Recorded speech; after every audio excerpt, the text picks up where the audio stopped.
Hello दोस्तों, स्वागत है आपका एक और वीडियो में। दोस्तों हम बात करने वाले हैं पीटीसी इंडस्ट्रियल कंपनी के बारे में, क्योंकि इसका जो है क्वार्टर टू का नंबर आ गया है।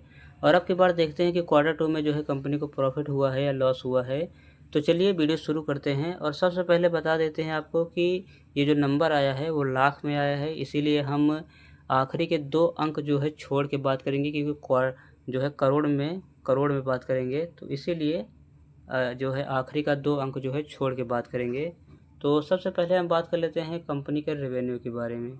यानी कि अगर रेवेन्यू की बात की जाए तो पिछले साल जो है कंपनी का रेवेन्यू जो है वो था 72 करोड़ रुपया।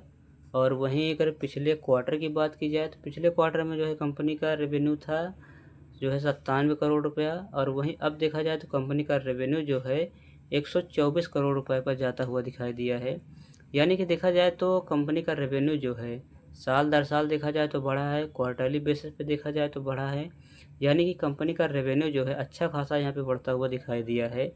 क्वार्टरली बेसिस पे भी क्वार्टरली बेसिस पे भी और सालाना बेसिस पे, यानी कि दोनों के आधार पर जो है कंपनी का रेवेन्यू जो है बढ़ा है। यानी कि पिछले साल जहाँ 72 करोड़ रुपया था, जो कि अभी देखा जाए तो 124 करोड़ रुपये पर पहुँच गया है कंपनी का रेवेन्यू। यानी कि कंपनी का रेवेन्यू जो है यहाँ पे अच्छा खासा बढ़ा है। और वहीं अब बात कर लेते हैं कंपनी के एक्सपेंसेस की। यानी कि टोटल एक्सपेंसेस की बात की जाए तो पिछले साल जो है कंपनी का खर्चा जो है 58 करोड़ रुपया था। और वहीं पिछले क्वार्टर की बात की जाए तो 98 करोड़ रुपया था। और वहीं अब देखा जाए तो कंपनी का खर्चा जो है 109 करोड़ रुपये पर पहुंच गया है। यानी कि देखा जाए तो कंपनी का खर्चा जो है क्वार्टरली और सालाना दोनों बेसिस पे जो है यहाँ पे बढ़ता हुआ दिखाई दिया है। जहाँ पिछले साल जो है 58 करोड़ रुपया था, जो कि अभी बढ़कर जो है 109 करोड़ रुपये पर पहुँच गया है कंपनी का खर्चा। और वहीं पिछले क्वार्टर में जो है 98 करोड़ था, जो कि 109 करोड़ पे पहुँच गया है। यानी कि देखा जाए तो कंपनी का रेवेन्यू भी बढ़ा है, और उसके साथ जो है देखा जाए तो कंपनी का खर्चा भी जो है क्वार्टर टू में बढ़ गया है, जो कि अच्छी बात नहीं है। कंपनी का खर्चा जो है जितना कंट्रोल में रहेगा उतना ही सही रहता है। और वहीं अब बात कर लेते हैं कंपनी के टोटल नेट प्रॉफिट की बात कर लेते हैं। अगर नेट प्रॉफिट की बात की जाए तो कंपनी का नेट प्रॉफिट जो है पिछले साल जो है देखा जाए तो 17 करोड़ रुपया था। 17 करोड़ रुपया था। और वहीं पिछले क्वार्टर की बात की जाए तो 5 करोड़ रुपया था।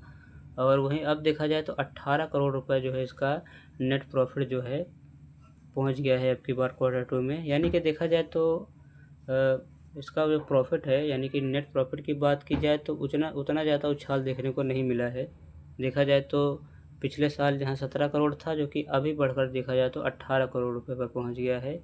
और वहीं क्वार्टरली बेसिस पे देखा जाए तो कंपनी का नेट प्रॉफिट जो है बढ़ा है यहाँ पे। यहाँ की देखा जाए तो 5 करोड़ था पहले, और अभी देखा जाए तो 18 करोड़ रुपए पर जाता हुआ दिखाई दिया है। यानी कि कंपनी का नेट प्रॉफिट जो है क्वार्टरली बेसिस पे अच्छा खासा बढ़ा है, और सालाना बेसिस पे जो है कम बढ़ा है। तो हमें जो है क्वार्टरली नहीं देखना है, हमें सालाना बेसिस पे देखना है। तो देखा जाए तो कंपनी का प्रॉफिट जो है सालाना आधार पर जो है मामूली बढ़त देखने को मिली है।